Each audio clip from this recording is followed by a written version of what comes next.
School শিক্ষা ব্যবস্থায় আসছে বিশাল পরিবর্তন, মানে বড় সড় পরিবর্তন। কেন্দ্র সরকারের নতুন school managing committee SMC guideline নিয়ে এখন জোর কদমে চলছে চর্চা। এই নিয়ম কার্যকর হলে স্কুল পরিচালনায় বাড়তে পারে অভিভাবকদের ভূমিকা, স্বচ্ছতা, নজরদারি এবং জবাবদিহি।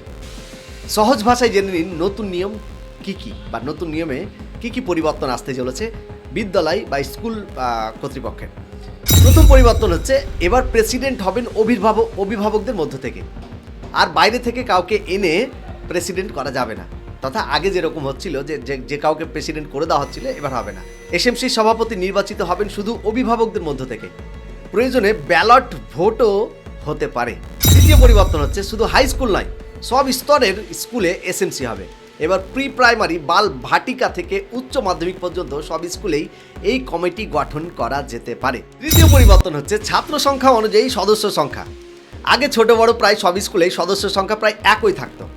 এখন থেকে স্কুলের ছাত্র সংখ্যা তথা এনরোলমেন্ট অনুযায়ী ঠিক হবে কমিটির সদস্য সংখ্যা। এটা হচ্ছে তৃতীয় নম্বর। চতুর্থ নম্বর পয়েন্ট হচ্ছে, 50% মহিলা সদস্য বাধ্যতামূলক। কমিটির অর্ধেক সদস্যই হবেন মহিলা, মানে 50% মহিলা বাধ্যতামূলক থাকতে হবে, এবং কমিটির যে থাকবে সেই কমিটির অর্ধেকের বেশি থাকবে মহিলা সদস্য। নারীদের সক্রিয় অংশগ্রহণ বাড়াতে এই সিদ্ধান্তকে অত্যন্ত গুরুত্বপূর্ণ বলা হয়েছে। 5 নম্বর পয়েন্ট হচ্ছে, 30 লাখ টাকা পর্যন্ত কাজ করতে পারবে SMC. School building, classroom, bathroom, প্রাচীর তৈরি করা এবং মেরামতের কাজ 30 লক্ষ টাকা পর্যন্ত ম্যানেজিং কমিটি নিজেই করতে পারবে। এর বেশি টাকা হলে কাজ করবে সেটা পিডব্লিউডি। 6 নম্বর পয়েন্ট হচ্ছে, ইউনিফর্ম ও শিক্ষা সামগ্রী কেনার দায়িত্ব এসএমসির হাতেই থাকছে। স্কুল ইউনিফর্ম, বেঞ্চ, ফার্নিচার এবং অন্যান্য শিক্ষা সহায়ক সামগ্রী কেনা হবে কমিটির তত্ত্বাবধানে, মানে যেই কমিটি থাকছে সেই কমিটির তত্ত্বাবধানেই কিন্তু কেনা হবে এই সব জিনিস।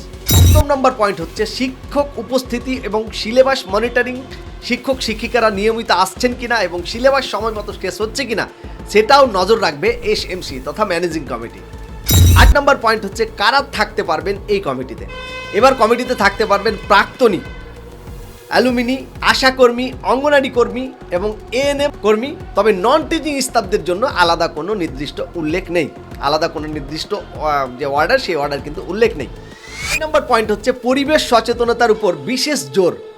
বিজ্ঞান মেলা, বৃক্ষরোপণ, প্রকৃতি পর্যবেক্ষণ শিবির, ওয়েস্ট ম্যানেজমেন্টের মতো নানা সচেতনতামূলক কাজ করবে এই যে নতুন এসএমসি ম্যানেজিং কমিটি, সেই ম্যানেজিং কমিটি। প্রয়োজনে এনজিও বা বিজ্ঞান সংগঠনের সহযোগিতাও নেওয়া হবে। সবচেয়ে গুরুত্বপূর্ণ বিষয় হচ্ছে, এটি কেন্দ্র সরকারের একটি গাইডলাইন। রাজ্য সরকার বাস্তব পরিস্থিতি অনুযায়ী কিছু পরিবর্তন বা পরিমার্জন করতে পারে। তবে শিক্ষা বিশেষজ্ঞদের মতে এই নতুন এসএমসি গাইডলাইন কার্যকর হলে ভারতের শিক্ষা ব্যবস্থায় এটি হতে পারে এক বড় পরিবর্তনের সূচনা। এই জিনিসটা অনেকে মনে করছেন। এই বিষয়ে আপনার মতামত কি? আপনি অবশ্যই আপনার মতামত কমেন্টসে জানাবেন। এই নতুন নিয়মগুলো কি সত্যি স্কুল পরিচালনায় ইতিবাচক পরিবর্তন আনবে, নাকি বাস্তবে কার্যকর করাই হবে সবচেয়ে বড় চ্যালেঞ্জ? আপনার মতামত অবশ্যই কমেন্ট বক্সে জানাবেন এবং ভিডিওটিকে শেয়ার করুন, যেন প্রত্যেকটা মানুষ জানতে পারে যে না, শিক্ষা ব্যবস্থায় আসতে চলেছে এক আমূল পরিবর্তন, এক বিশাল বড় বদল। সুতরাং ভিডিওটিকে শেয়ার করে সবার মাঝে পৌঁছে দিন।